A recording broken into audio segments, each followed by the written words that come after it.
예수께서는 제자들이 항상 기도하며 포기하지 않도록 하시려고 비유를 말씀하셨습니다. 어느 마을에 하나님을 두려워하지도 않고 사람을 무시하는 재판관이 있었다. 그리고 그 마을에 한 과부가 있었는데 그 여인은 수시로 재판관을 찾아와 내 원수에게 원한을 갚아주십시오 라고 간청하는 것이었다. 한동안 재판관은 들은 척도 하지 않다가 마침내 이런 생각이 들었다. 내가 하나님을 두려워하지 않고 사람을 무시하지만 이 과부가 자꾸 와서 나를 귀찮게 하니 이 여인의 간청을 들어주어야겠다. 그렇지 않으면 계속 나를 찾아와 괴롭힐 것이다. 주께서 말씀하셨습니다. 너희는 이 불의한 재판관이 말한 것을 들으라.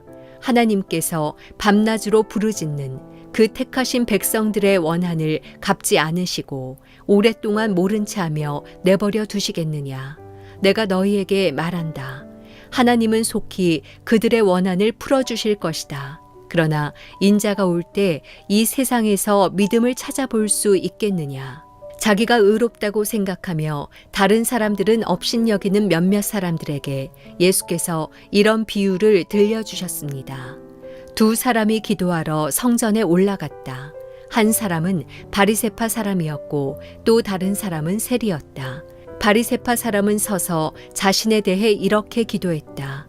하나님, 저는 다른 사람들, 곧 남의 것을 빼앗는 사람이나 불의한 사람이나 간음하는 사람과 같지 않고 이 세리와도 같지 않음을 감사합니다. 저는 일주일에 2번씩 금식하고 얻은 모든 것의 11조를 냅니다. 그러나 세리는 멀찍이 서서 하늘을 쳐다볼 엄두도 내지 못하고는 가슴을 치며 말했다. 하나님, 이 죄인에게 자비를 베풀어 주십시오. 내가 너희에게 말한다. 이 사람이 저 바리새파 사람보다 오히려 의롭다는 인정을 받고 집으로 돌아갔다.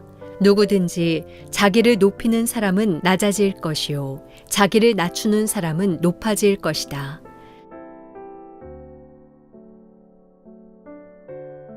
화요일 아침 기도회를 시작하겠습니다. 오늘 우리에게 허락하신 이 하루가 우리 인생의 이 땅에서의 마지막 삶인 것처럼 그렇게 마음으로 여기며 하루를 귀하고 또 소중하고 또 어느 때보다 더 행복하게 그렇게 지내는 복된 하루 되기를 바랍니다. 오늘은 누가복음 18장 1절에서 14절까지의 말씀을 함께 묵상하고 나누기 원합니다. 오늘 주님께서는 제자들에게 한 가르침을 주십니다. 제자들이 항상 기도하며 포기하지 않도록 비유로서 말씀으로 가르치십니다. 두 가지의 비유를 드셨습니다. 하나는 불의한 재판관에 관한 비유입니다. 이 불의한 재판관도 계속해서 찾아와 간청하는 여인의 그 요구를 결국에는 들어주게 됩니다. 이 비유를 들어 주님께서는 7절에서 하나님께서 밤낮으로 부르짖는 그 택하신 백성들의 원한을 갚지 않으시고 오랫동안 모른 채 하며 내버려 두시겠느냐라고 말씀하십니다. 우리가 하나님 앞에 간절히 무엇인가를 두고 기도할 때에 우리에게는 믿음의 인내가 필요합니다. 그 인내는 어느 때까지입니까? 하나님께서 그 기도에 응답하실 때까지입니다. 그러나 그 응답은 우리가 눈에 보이는 그런 가시적인 응답도 있겠지만 우리 눈에 보이지 않고 또 우리가 해석할 수 없는 하나님의 그 깊으신 그 섭리 가운데 우리에게 응답하시는 것도 있습니다. 어찌되었든 하나님께서 우리에게는 분명히 응답하신다라는 사실입니다. 그 응답할 때까지 우리는 이 여인과 같은 믿음을 가지고 하나님 앞에 나아가 간절히 부르짖고 기도해야 할 것입니다. 그 기도에 하나님께서 외면하지 않으시고 들어주신다고 말씀하십니다. 여기서 우리가 주목해 봐야 할 것은 주님께서 그 택하신 백성들의 원한을 갚아주신다 말씀하십니다. 우리가 믿음으로 사는 삶에 겪는 고난과 시련과 또 낙심함에 대한 우리 마음 가운데 있는 억울함을 하나님께서 아신다라는 사실, 그 사실 하나만으로도 이미 하나님께서는 우리의 부르짖음에 응답하셨고 우리의 상처와 아픔에 위로의 은혜를 허락하시는 것입니다. 또한 주님께서는 또 한 가지 비유를 들어 말씀하십니다.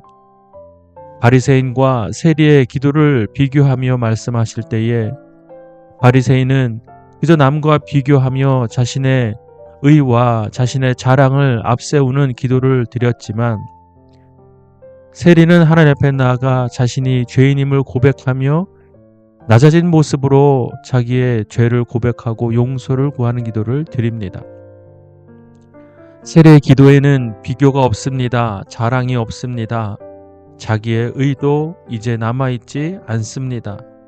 그저 하나님 앞에 하나님의 용서와 하나님의 자비가 필요한 정말로 낮고 부족한 존재임을 고백하는 것 뿐입니다. 이에 대해서 주님께서는 높아지는 자가 낮아지고 낮아지는 자가 높아진다라고 말씀하셨습니다. 우리의 기도는 이와 같아야 합니다. 세상과 비교하며 왜 나의 삶은 이토록 비루하고 또 고난 가운데 있는지 하나님 앞에 아뢰는 것이 아니라 내가 이런 상황 속에서도 하나님을 의지하지 못하고 여전히 나의 상황에 매몰되어 그렇게 하나님을 원망하는 그런 기도를 드리지 않는 것, 그것이 하나님께서 우리에게 요구하시는 모습이 아니겠습니까? 사랑하는 여러분, 오늘 주님께서 가르쳐 주신 기도의 방법을 마음속에 새겨 보기를 바랍니다. 하나님 앞에 나아가 겸손히 구하십시오. 간절히 부르짖으십시오. 무엇보다 믿음으로 사는 그 삶에서 당하는 어려움에 대하여 하나님 앞에 고하십시오. 하나님께서 말씀으로 응답하시고 또 그 말씀 가운데 하나님의 계획과 섭리와 뜻을 밝히 보여주실 것입니다. 그것이 바로 응답이며 그 응답을 우리가 받았을 때에 다시 한번 주어진 우리 삶에 도전하며 나아가게 될 것입니다. 오늘도 이 주신 말씀 붙들고 하루를 살아갑시다. 이제 이 말씀을 각자 깊이 묵상하고 여러분 각자에게 주시는 하나님의 메시지가 있을 것입니다. 그것을 붙들고 오늘 하루를 의탁하며 함께 기도하는 시간을 갖도록 하겠습니다. 하나님께서는 여러분의 기도를 들으시고 응답하십니다.